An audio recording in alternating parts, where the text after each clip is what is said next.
Mythology और science पहली नजर में दो अलग अलग दुनिया की चीजें लगती हैं। मिथोलॉजी में देवी देवता, राक्षस और सुपरनैचुरल इवेंट्स होते हैं, जबकि साइंस एम्पिरिकल एविडेंस और रैशनल थिंकिंग पर डिपेंड करती है। फिर भी कुछ इंटरेस्टिंग पैरेलल्स दिखाई देते हैं। रामायण और महाभारत की कहानियां ऐसे कॉन्सेप्ट्स की ओर इशारा करती हैं जिन्हें मॉडर्न साइंस समझ रही है। हनुमान जी की उड़ान एंटी ग्रेविटी की शुरुआती समझ हो सकती है। रामायण और महाभारत में वर्णित विमान मॉडर्न स्पेसक्राफ्ट से मिलते जुलते हैं। रामायण के सबसे फेमस एपिसोड्स में से एक है हनुमान जी का लंका पहुंचने के लिए समुद्र के पार का एपिक लीप। यह फीट अक्सर हनुमान जी की डिवाइन स्ट्रेंथ और एजिलिटी के प्रमाण के रूप में डिपिक्ट किया जाता है। हालांकि जब इसे मॉडर्न साइंस के लेंस से देखा जाता है तो यह एंटी ग्रेविटी टेक्नोलॉजी की पॉसिबिलिटी के बारे में इंटरेस्टिंग क्वेश्चंस खड़े करता है। हनुमान जी अपने शरीर का विस्तार करते हैं, इमेंस पावर गेन करते हैं और एक जायंट लीप लेते हैं, विशाल समुद्र के ऊपर एफर्टलेसली उड़ते हुए। साइंटिस्ट सालों से एडवांस्ड टेक्नोलॉजीज जैसे कि इलेक्ट्रोमैग्नेटिक फील्ड्स और क्वांटम मैकेनिक्स का यूज करके ग्रेविटी को काउंटरैक्ट करने के तरीके रिसर्च कर रहे हैं। क्या हनुमान जी की उड़ान की कहानी ऐसी ही किसी एडवांस्ड टेक्नोलॉजी के लिए एक एंशिएंट मेटाफोर हो सकती है? यह पॉसिबल है कि एंशिएंट स्टोरी टेलर्स ने उड़ान की इमेजरी का यूज फिजिक्स की डीपर अंडरस्टैंडिंग और नेचुरल फोर्सेस को मैनिपुलेट करने की पोटेंशियल को रिप्रेजेंट करने के लिए किया हो। भारत के एंशिएंट एपिक्स, खासकर रामायण और महाभारत, विमानों, देवताओं और नायकों द्वारा उपयोग किए जाने वाले मिथिकल फ्लाइंग मशीन्स के कई रेफरेंसेस देते हैं। ये डिस्क्रिप्शंस रिमार्केबली डिटेल्ड हैं, जो अक्सर इन फ्लाइंग चैरियट्स की मटेरियल्स, कंस्ट्रक्शन और कैपेबिलिटीज का उल्लेख करते हैं। रामायण में पुष्पक विमान को एक फ्लाइंग पैलेस के रूप में डिस्क्राइब किया गया है, जो कम समय में वास्ट डिस्टेंसेस ट्रैवल कर सकता था। इसमें किसी भी डायरेक्शन में मूव करने, हवा में होवर करने और यहां तक कि इनविजिबल होने की एबिलिटी थी। ऐसी डिस्क्रिप्शंस मॉडर्न एयरक्राफ्ट और स्पेसक्राफ्ट की याद दिलाती है, जिन्हें हाई स्पीड, मैन्यूवरेबिलिटी और एडवांस्ड स्टेल्थ कैपेबिलिटीज के लिए डिजाइन किया गया है। आधुनिक वैज्ञानिक और इंजीनियर लंबे समय से फ्लाइंग मशीन्स के आइडिया से फैसिनेटेड रहे हैं।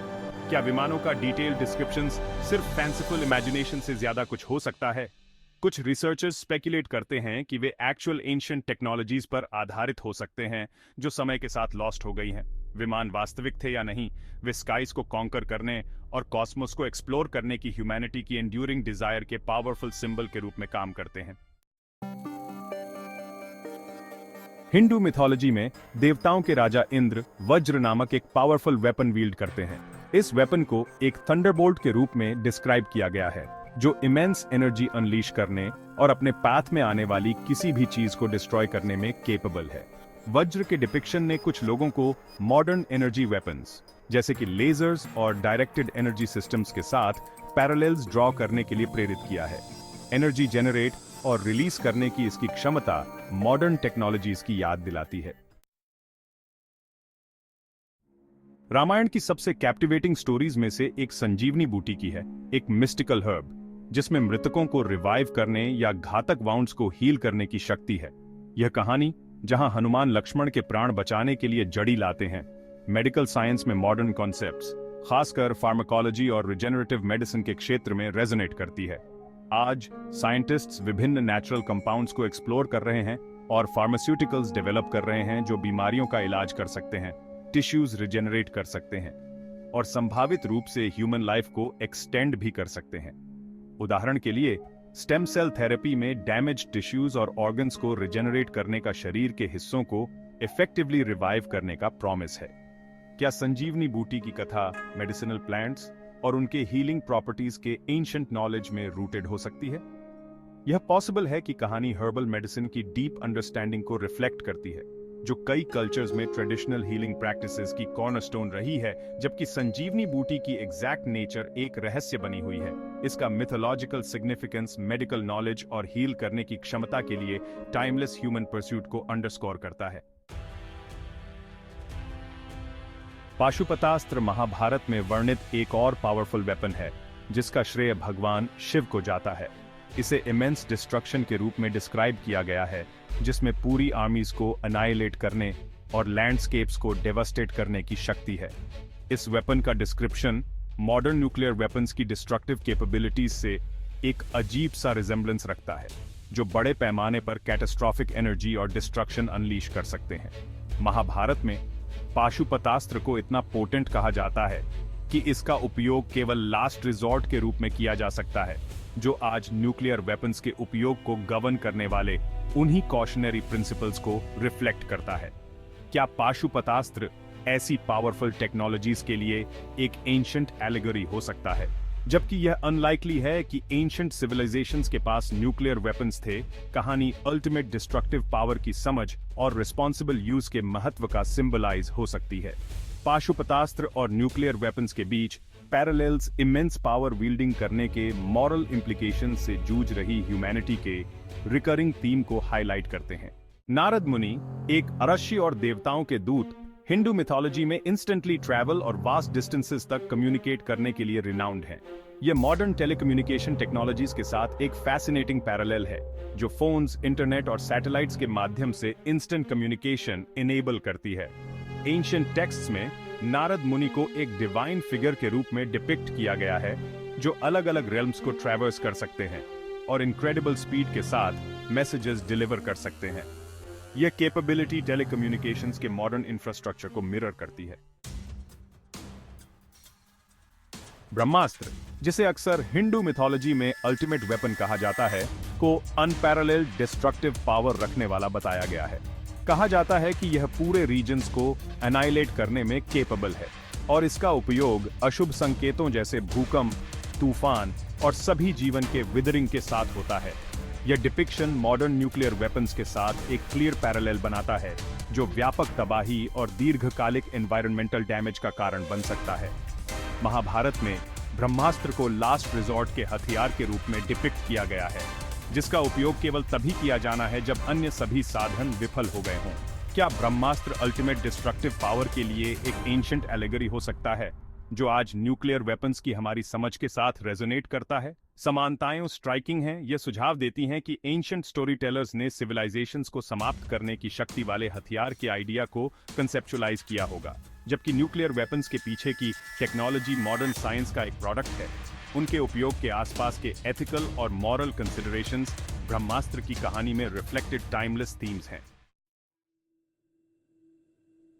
मॉडर्न साइंटिफिक कॉन्सेप्ट्स के साथ मिथोलॉजिकल स्टोरीज की एक्सप्लोरेशन दोनों के बीच एक फैसिनेटिंग इंटरसेक्शन को रिवील करती है।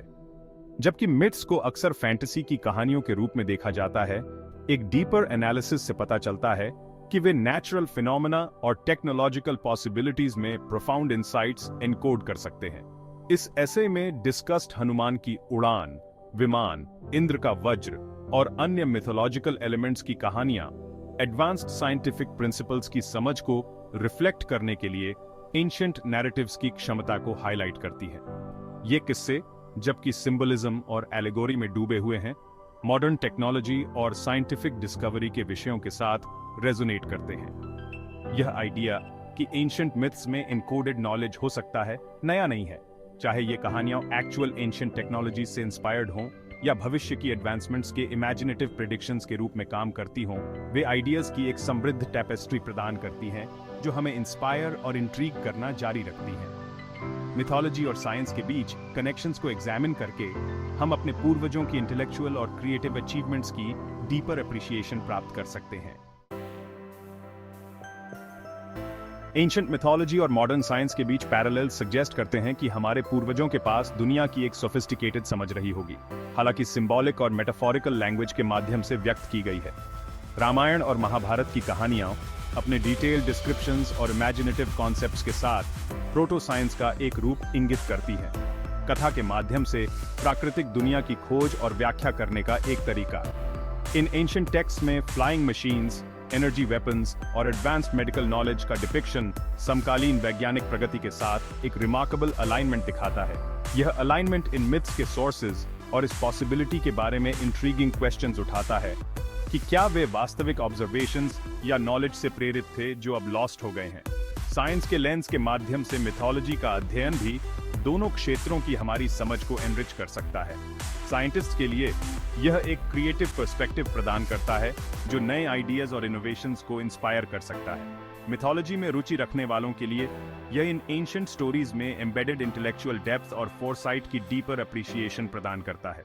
मॉडर्न साइंस के लेंस के माध्यम से मिथोलॉजिकल स्टोरीज की एक्सप्लोरेशन एक कंपेलिंग नैरेटिव प्रदान करती है जो एंशिएंट और कंटेम्पररी के बीच की खाई को पाटती है। रामायण और महाभारत के किस्से अपने समृद्ध सिंबलिज्म और इमेजिनेटिव डिस्क्रिप्शंस के साथ सुझाव देते हैं कि हमारे पूर्वजों के पास वैज्ञानिक सिद्धांतों की एक सूक्ष्म समझ रही होगी। हनुमान की उड़ान और एंटी ग्रेविटी टेक्नोलॉजी, विमानों और स्पेसक्राफ्ट, इंद्र के वज्र और एनर्जी वेपन्स, संजीवनी बूटी और मेडिकल साइंस, पाशुपतास्त्र और न्यूक्लियर वेपन्स, नारद मुनि के इंस्टेंट कम्युनिकेशन और ब्रह्मास्त्र और न्यूक्लियर वेपन्स के बीच तुलना हाईलाइट करती है। ये समानताएं हमें मिथोलॉजी में एम्बेडेड विजडम और इस पॉसिबिलिटी पर पुनर्विचार करने के लिए आमंत्रित करती है। मिथोलॉजी और साइंस के बीच कनेक्शंस की जांच करके हम दोनों की एक समृद्ध अप्रिशिएशन प्राप्त करते हैं।